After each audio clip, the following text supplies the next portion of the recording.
Baik, selamat pagi anak-anak. Iya, Pak. Pak. Oke, gimana nih kabarnya pada hari ini? Pada sehat-sehat semuanya?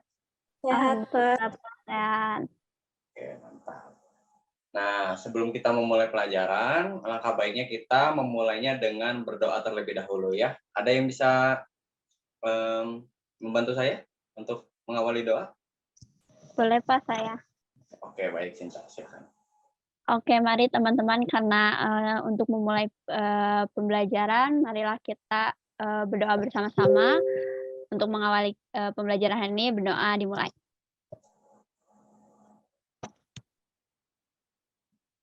Oke, berdoa dicukupkan. Terima kasih. Saya kembalikan ke Bapak.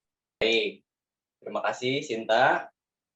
Nah, pada hari ini tuh saya akan mereview kembali nih materi yang sudah kita lalui selama 2 minggu kemarin nih. Nah, masih pada ingat kan tentang dasar-dasar desain grafis yang sudah saya jelaskan 2 minggu kemarin, baik itu dari dasar desain grafisnya, terus macam-macam bentuknya, lalu ada dasar-dasar desain grafis yang sempat salah satunya saya sudah jelaskan kemarin, yaitu tipografi ya.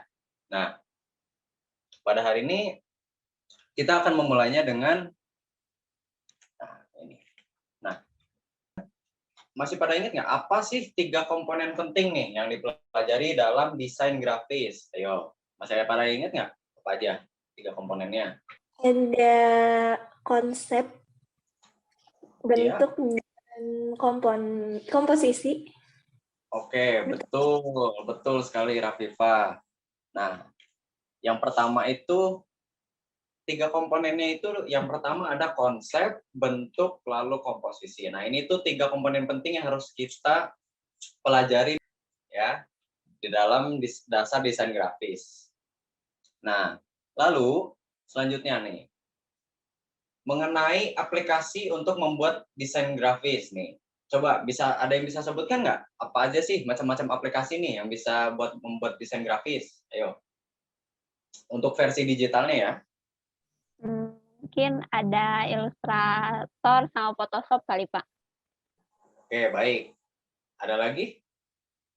Corel, Pak. Betul, Corel. Boleh, bisa. Corel. Ada lagi? InDesign Pak. InDesign. Ah, betul. Bagus. Oke. Masih ada lagi nggak? Udah. Oke. Nah, itu tadi udah bagus ya. Semuanya masih pada ingat. Syukur banget masih pada ingat. Nah, betul sekali ya. Yang pertama itu ada Photoshop, lalu ada Sketch, lalu ada Corel Draw, ada Adobe Illustrator, lalu ada InDesign. Nah, ini contoh-contoh aplikasi yang bisa kita gunakan untuk membuat sebuah desain grafis, tapi secara digitalnya ya. Baik, bagus nih masih pada ingat nih. Oke, kita lanjut. Apa saja nih contoh-contoh dasar di dalam desain grafis? Nah, tadi sempat saya udah saya kasih clue tuh satu tuh di depan. Ayo apa? Masih pada ingat nggak tentang dasar desain contohnya? Tekstur Pak. Tekstur, betul. Tekstur. Ada lagi? Ilustrasi. Ya, ada lagi? Sama bentuk fontnya, Pak, atau tipografi. Oke, betul sekali Rafifa. Terima kasih Rafifa dan juga Sinta. Nah, betul sekali ya. Yang pertama itu ada garis. Nah, garis yang macam-macam itu ya, ada yang melengkung, ada yang diagonal, ada yang horizontal seperti itu ya. Lalu ada ilustrasi, lalu ada tipografi, dan juga yang terakhir ada tekstur. Nah, tipografi itu yang kemarin tuh tentang bentuk-bentuk font tuh ya. Lalu ada tekstur.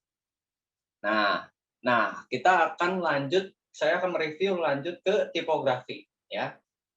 Nah, di dalam tipografi ini kan ada beberapa macam elemen ya yang perlu kita perhatikan nih. Coba bisa disebutin nggak apa aja nih elemen-elemennya? Ada berapa? Dan ada apa saja? Untuk tipografi mungkin pemilihan fontnya Pak, besar kecil yang kayak gitunya mungkin perlu diperhatikan. Oke, betul. Betul sekali. Itu kalau yang mengenai besar kecil itu untuk elemen huruf teks ya. Kalau itu huruf teks. Ya. Lalu ada lagi? Satu lagi? Mungkin sama jenis fontnya, Pak. Jadi biar jelas terbaca juga gitu. Oke, betul sekali ya. Nah, itu untuk huruf judul.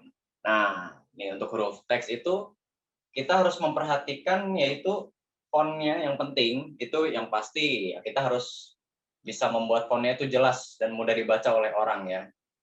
Jadi kita usahakan untuk memilih huruf teks gitu.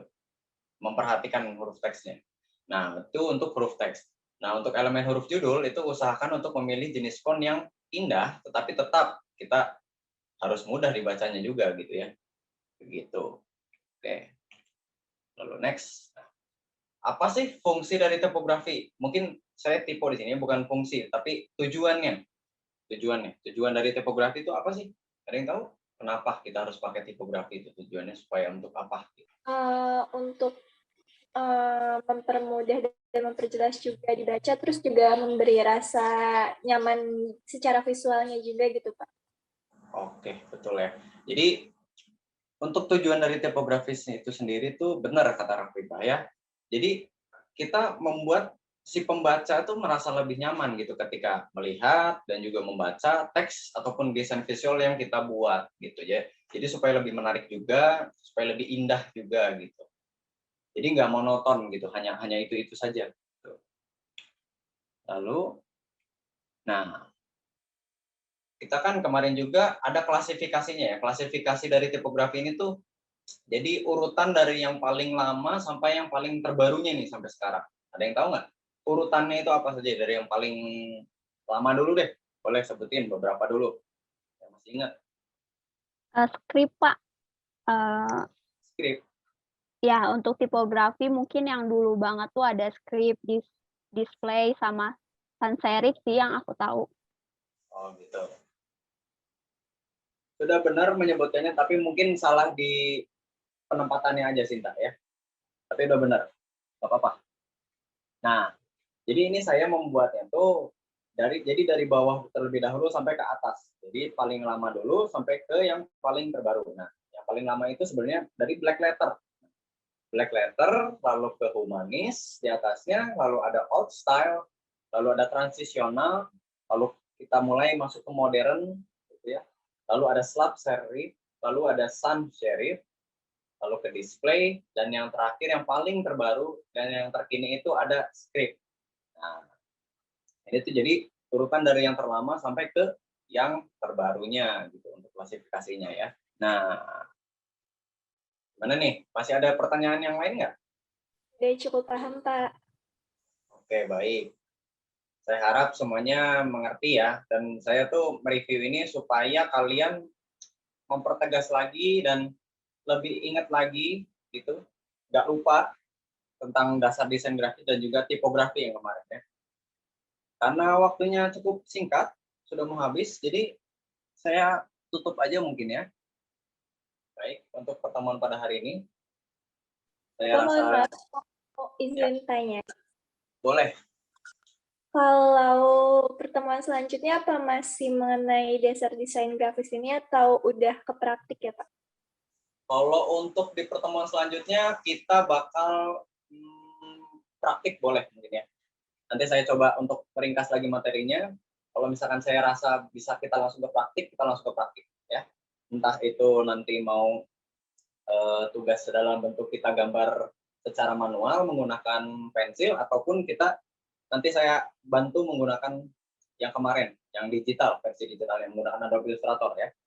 Mungkin seperti itu. Terima kasih, Pak. Ya, baik. Sama-sama. Nah, untuk pertemuan pada hari ini sih saya tidak akan memberikan tugas terlebih dahulu supaya kalian nggak pusing banget ya, supaya nggak stres juga. Nanti di pertemuan selanjutnya baru nanti saya kasih tugas lagi. Dan mungkin langsung kita kasih pembelajaran mengenai materi yang lainnya juga gitu ya untuk selanjutnya. Oke, baik. Terima kasih ya semuanya sudah hadir. Mungkin pada hari ini saya cukupkan. Selamat siang. Pak, terima kasih. Sama.